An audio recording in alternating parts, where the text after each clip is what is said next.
प्यारी loyal family, mister horror एक और अनोखी भयावह कहानी के साथ हाजिर है। ये कहानी काल्पनिक है और इसका वास्तविकता से कोई संबंध नहीं है। अगर ऐसा होता है तो ये मात्र सहयोग माना जाएगा और ये कहानी स्वयं लिखी हुई है। भाग 1, राजमहल। ये बात 100 साल पहले की है।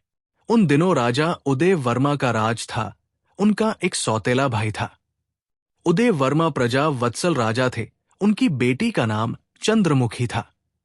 चंद्रमुखी दिखने में बहुत खूबसूरत दिखती थी, इतनी खूबसूरत कि चांद भी शर्मा जाए।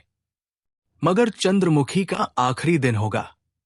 तो यह होता है कि चंद्रमुखी एक दिन जंगल में नदी के किनारे पानी भरने जाती है।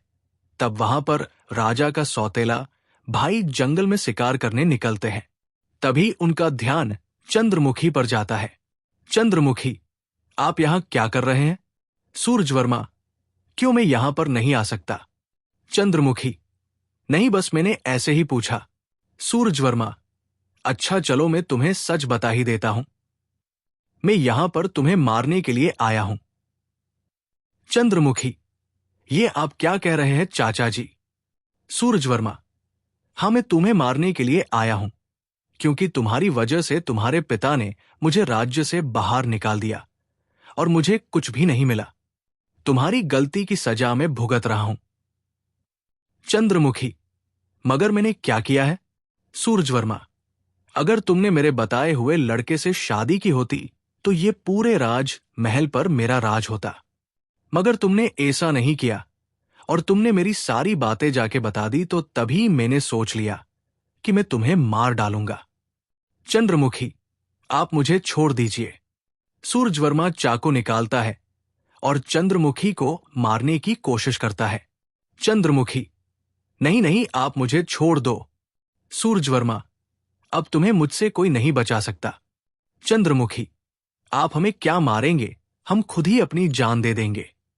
और हां, ये मेरा श्राप है कि मेरे मरने के बाद हमारे आने वाले वंशज कोई जिंदा नहीं बच पाएंगे, यहां तक कि आप भी नहीं बचेंगे चाचा जी। और हमारा जो महल है वो हमेशा के लिए श्रापित हो जाएगा। कोई भी ये महल में रात तक नहीं रुक पाएगा। चंद्रमुखी नदी में कूद जाती है।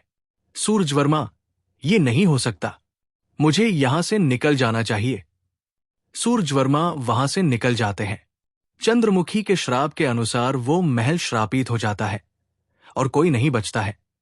और तब से, उसके बाद से उस महल में कोई नहीं रह पाया। पूरे राज्य में भय का माहौल छा चुका था। कोई भी अब उस राज महल के रास्ते नहीं जाता था। आपको क्या लगता है कि आगे क्या होगा?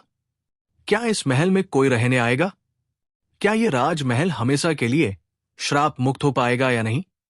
और अगर ये महल श्राप मुक्त होता है तो वो कौन है जो राजमहल को श्राप मुक्त करेगा?